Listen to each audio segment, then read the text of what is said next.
So welcome back to episode 6 of the podcast. Thanks very much for tuning in again. Today we're just going to be talking a bit about some of the biggest things that I learned when moving to Dubai, starting to train in the heat, and sort of some of the best training tips that I've got. Not really sort of diving too much into sort of a scientific approach to it, more just like a anecdotal sort of how I felt when I first moved out here, because if you've never run before in 30-40 degrees Celsius heat with a heat index feels like 50-60 degrees Celsius temperature, you probably can't relate. But if you're probably somewhere in North America,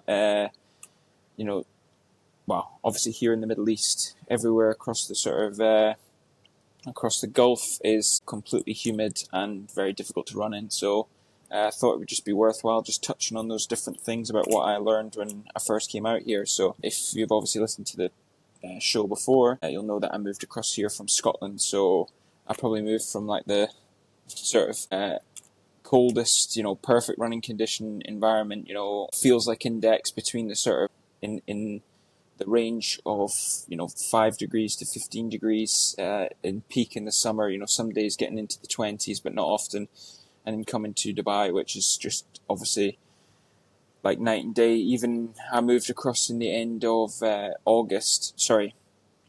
of October, and we're still getting, we were getting feels like temperatures like in the 45 degrees, which I think I did a half marathon the week before that was 11 degrees.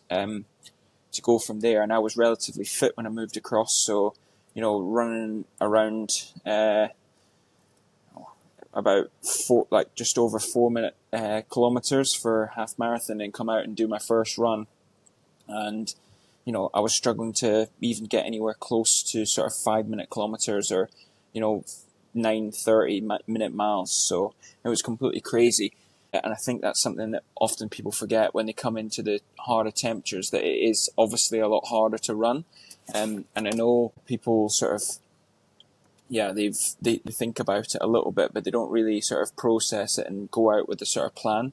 And I think that's probably the number one thing that people come to me in Dubai and say, I've just moved here, or I'm trying to do a training plan and I don't actually know what I'm doing because I'm trying to go out, do the same runs that, say, a training plan like a runner coach plan would give, or a coach that maybe isn't too familiar with it, and trying to go along and do those different paces is obviously just not practical in this temperature. So one of the main learnings I would do would just be to totally adjust your paces, and your sort of more so your mindset is actually is probably more important than your actual paces. So when you're going out on your easy runs, it's probably not going to feel easy.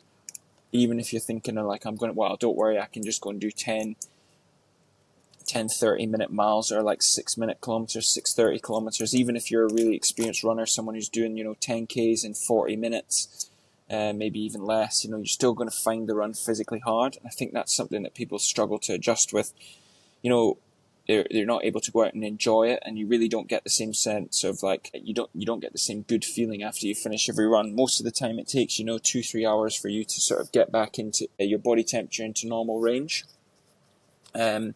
Second thing I would say is you probably have to start adapting and start doing your good quality sessions on the treadmill. There's obviously different coaches out here in Dubai who have different sort of mindsets on this. A lot of them say, well, you want to try and run to RPE, you want to try and get your body moving, and you can keep training outside. Well, I think that is a good idea, but I also think that if you're going to train for something and you need to get good quality sessions in, then there's absolutely nothing wrong with the treadmill. Some of the elite runners at the top of the game are doing some of their sessions on the treadmill, especially when it comes to the half marathon distances, where you're going to have to run a good aerobic, top of your aerobic zone 3 for a long time. You're not going to be able to accumulate that time when you're running outside when it feels like 62, because you need to train your body, especially your legs, to adapt to run at that. Maybe your heart and lungs are able to cope with it, but unless you were able to put the physical stress on that of running outside, then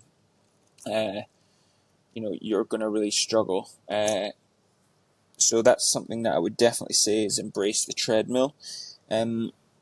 Another learning that I sort of had would be, well, I do a lot of triathlon coaching, triathlon training as well, and one of the main things that I try to say to people is just make sure you try and do as much cross training as you possibly can. So I try and sort of incorporate people's training programs to include a lot of cross training on the bike, just because you're able to sort of train your body for the fueling aspect, especially for longer things like the marathon, and you're also able to get good work in appropriate heart rate zones. Now, endurance is endurance, and obviously one of the main things that when it comes to that is your aerobic endurance. So especially in those longer distances, the marathon, half marathon. So if you're able to get time in on the bike, I think it really helps you well. Obviously, there's a lot to do with running efficiency, so you do still need to get your running in to make sure you're training that aspect and getting better at running. But I do think that if you're able to polarize your training, get good quality speed work done outside on the track, say 1 or 2 sessions, 1 session a week, with there maybe 1 session every 2 weeks, and you're able to get that in, I still think you're able to hold on to a lot of your running efficiency, and that's just what I've seen with the runners that I've been coaching out here. And then if you're able to get your other end of your endurance done on the bike, it's massively helpful, especially rather than people who are thinking, well, I'm not going to go out and do it anyway. So if you're able to go out and do something, it's always better than nothing. It's always better to remember, what you're actually training for and keep your goals clear in your mind. And if you're able to accumulate that time, I would say that's most important.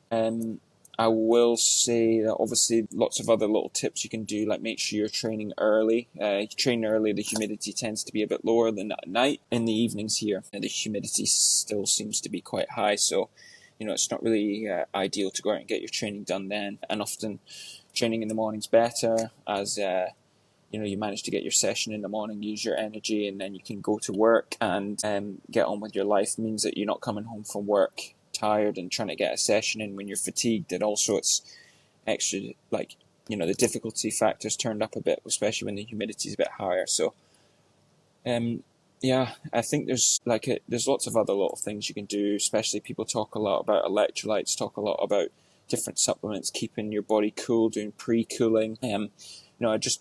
These things are probably something I would touch on with an athlete when I'm working on with them one-on-one. It's something that we can do as a bit of an extra, but I will say that off the top of it, those little tips and hints are something that I learned when I came across, and hopefully you take something from it. And if you are moving across to Dubai, then you can give me a shout and you can come and join our running group. And definitely running with other people definitely helps. So happy running, and I hope to speak to you soon. If you've got any other tips or tricks about what you can do when you're out running, then definitely let me know if I've missed anything, which there's a million different things that I've missed. But yeah, thanks very much for tuning in, and see you next time.